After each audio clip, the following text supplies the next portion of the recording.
Apakah kalian tahu kalau ada kerajaan di dalam sebuah republik? Ya, kalian tidak salah dengar. Malahan kejadian seperti ini ada di negara kita, yaitu Negara Kesatuan Republik Indonesia. Nama kerajaan itu adalah Kesultanan Yogyakarta.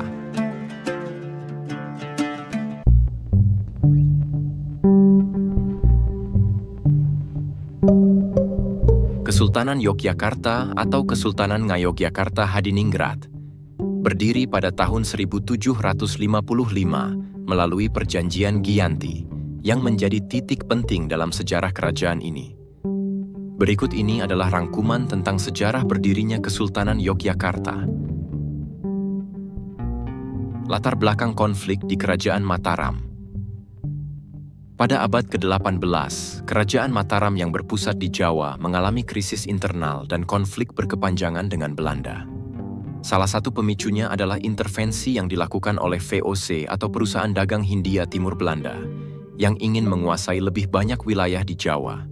Ketika Raja Mataram, Pakubuwono II, meninggal pada tahun 1749, VOC meningkatkan campur tangan politiknya dalam pengangkatan raja berikutnya, yang memicu ketidakpuasan di kalangan bangsawan, termasuk Pangeran Mangkubumi. Pangeran Mangkubumi yang merupakan adik Pakubuwono II menolak campur tangan VOC dan merasa hak-haknya diabaikan. Pada 1746, ia memulai pemberontakan melawan kekuasaan VOC dan pemerintah Mataram yang didukung oleh VOC. Konflik ini berlangsung selama beberapa tahun, dengan Mangkubumi mendapatkan dukungan rakyat serta sebagian bangsawan Jawa yang menentang dominasi VOC. Pemberontakan Pangeran Mangkubumi dan ketidakstabilan di Mataram membuat VOC mencari solusi untuk mengakhiri konflik. Akhirnya, pada tanggal 13 Februari 1755, ditandatanganilah Perjanjian Giyanti antara Pangeran Mangkubumi, pihak VOC, dan perwakilan dari Surakarta. Perjanjian ini memecah Kerajaan Mataram menjadi dua bagian. Kesunanan Surakarta yang tetap di bawah Pakubuwono III. Kesultanan Yogyakarta yang dipimpin oleh Pangeran Mangkubumi yang kemudian menyandang gelar Sultan Hamengkubuwono I. Dengan perjanjian ini, Pangeran Mangkubumi resmi mendirikan Kesultanan Yogyakarta dan mendapatkan wilayah di bagian selatan Mataram yang sekarang dikenal sebagai Yogyakarta. Setelah mendirikan Kesultanan Yogyakarta, Sultan Hamengkubuwono I membangun pusat pemerintahan di lokasi yang kini dikenal sebagai Keraton Yogyakarta. Pembangunan ini dimulai pada tahun 1755 dan selesai sekitar tahun 1756. Keraton ini didesain sebagai pusat kebudayaan, spiritual, dan pemerintahan Kesultanan Yogyakarta. Lokasi keraton diatur secara simbolis sesuai konsep kosmologi Jawa, dengan sumbu yang menghubungkan Gunung Merapi di utara dan Laut Selatan sebagai poros kerajaan.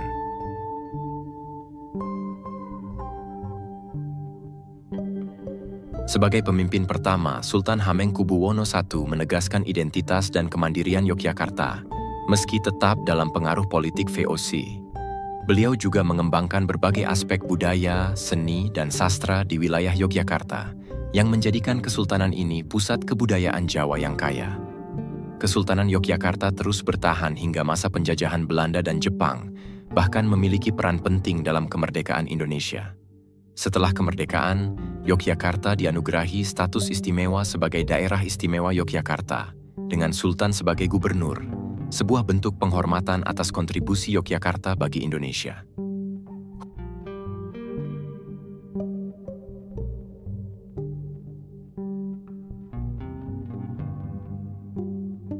Hubungan Kesultanan dengan Indonesia.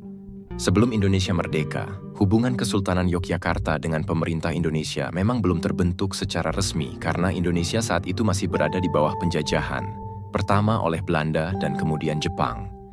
Namun, Kesultanan Yogyakarta memiliki peran yang penting dalam perkembangan politik, ekonomi, dan budaya di Jawa, serta berhubungan dengan berbagai kekuatan kolonial yang menduduki Nusantara.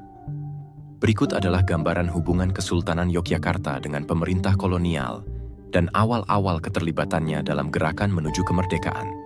1. Hubungan dengan pemerintah kolonial Belanda.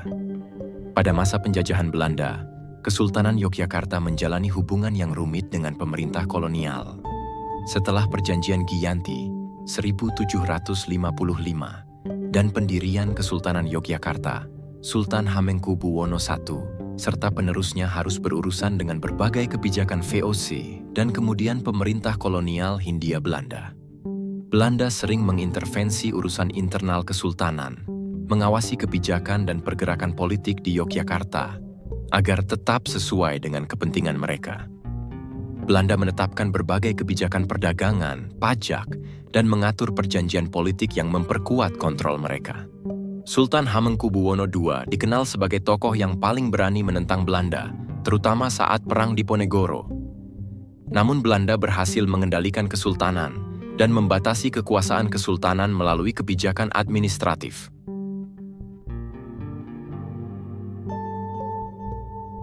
Masa pendudukan Jepang.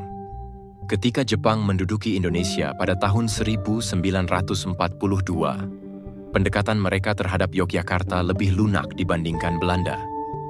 Jepang berusaha mendapatkan dukungan dari rakyat melalui pendekatan terhadap raja-raja dan penguasa lokal. Otonomi terbatas.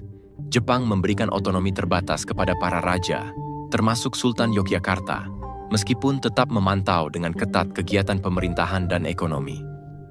Kesultanan menjadi sekutu strategis Jepang dalam mempertahankan kestabilan di Jawa. Pendidikan dan organisasi pemuda. Sultan Hamengkubuwono IX mendukung perkembangan pendidikan dan organisasi kepemudaan yang dibentuk oleh Jepang, seperti Seinendan dan Keibodan. Organisasi ini, walau awalnya dimaksudkan untuk mendukung Jepang, kemudian menjadi cikal bakal pemuda yang berperan dalam kemerdekaan.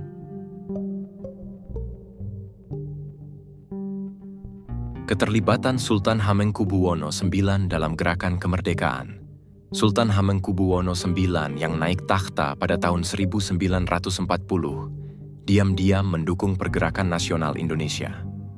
Di tengah tekanan Jepang, beliau mempersiapkan Yogyakarta sebagai basis strategis untuk mendukung perjuangan kemerdekaan Indonesia.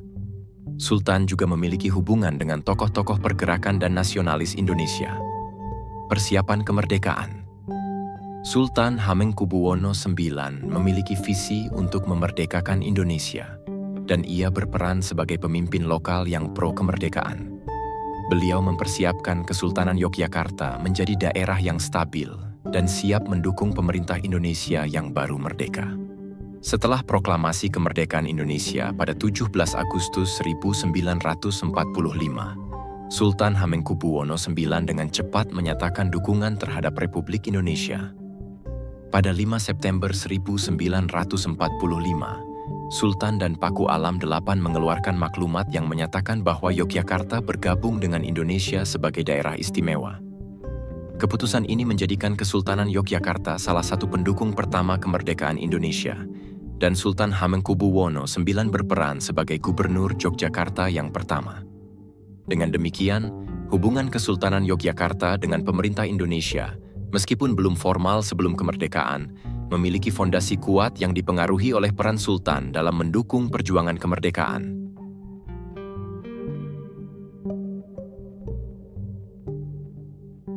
Agresi militer Belanda di Yogyakarta. Agresi militer Belanda pernah terjadi di Yogyakarta. Hal ini dalam konteks mempertahankan kemerdekaan Indonesia. Setelah proklamasi kemerdekaan pada 17 Agustus 1945, Belanda yang sebelumnya diusir oleh Jepang berusaha kembali menguasai Indonesia. Serangan militer ini dikenal sebagai Agresi Militer Belanda I dan Agresi Militer Belanda II, yang bertujuan menghancurkan pusat-pusat perlawanan Republik Indonesia, termasuk Yogyakarta yang menjadi ibu kota darurat Indonesia saat itu. Agresi militer Belanda Primi dilancarkan pada Juli 1947 setelah perundingan Linggarjati antara Indonesia dan Belanda gagal mencapai kesepakatan damai. Meskipun agresi pertama ini tidak langsung menyasar Yogyakarta, Yogyakarta tetap berada dalam ancaman.